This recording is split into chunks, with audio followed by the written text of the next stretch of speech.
में अगवा कर लिया गया है। अमेरिकी केस की कानूनी वैधता पर भी कई तरह से सवाल उठाए जा सकते हैं, जिसमें कहा गया है कि यह कानून लागू करने का मामला है। अगर सच में मादुरो के खिलाफ ऐसा मामला था तो उनकी पत्नी को क्यों अगवा किया गया। यहां तक कि अमेरिका के सबसे मजबूत सहयोगी भी इस पर चिंता दिखा रहे हैं। अब मुझे लगता है कि 2026 दुनिया भर में युद्ध का साल होगा।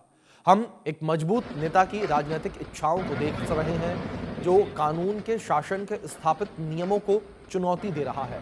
ये बयान इस तरीके से निकलकर सामने आया।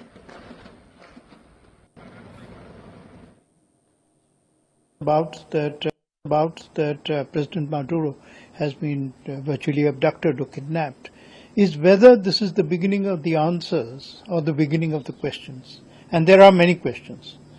Even the locus standi of the American case, which is that this is a law enforcement matter, can be questioned on many fronts.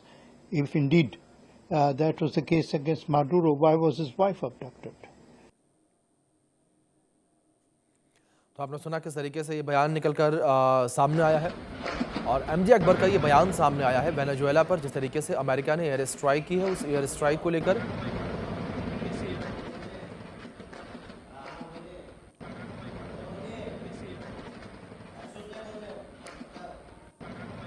तो जिस तरीके से यहाँ पर मादुरो और उनकी पत्नी को अमेरिका ने हिरासत में लिया, उसको लेकर ये जानकारी जिस तरीके से निकलकर सामने आई है।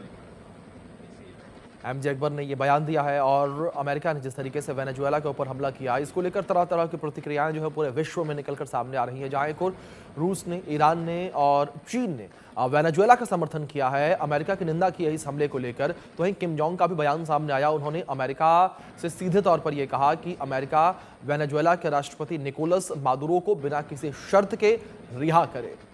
तो आप समझिए किस तरीके की स्थितियां इस वक्त वैश्विक पटल पर बनती हुई नजर आ रही हैं। जिस तरीके से अमेरिका के द्वारा यह बड़ा कदम उठाया गया, अमेरिका के द्वारा वेनेजुएला के ऊपर अटैक किया गया और वेनेजुएला के राष्ट्रपति और उनकी पत्नी को हिरासत में लिया गया, गिरफ्तार किया गया।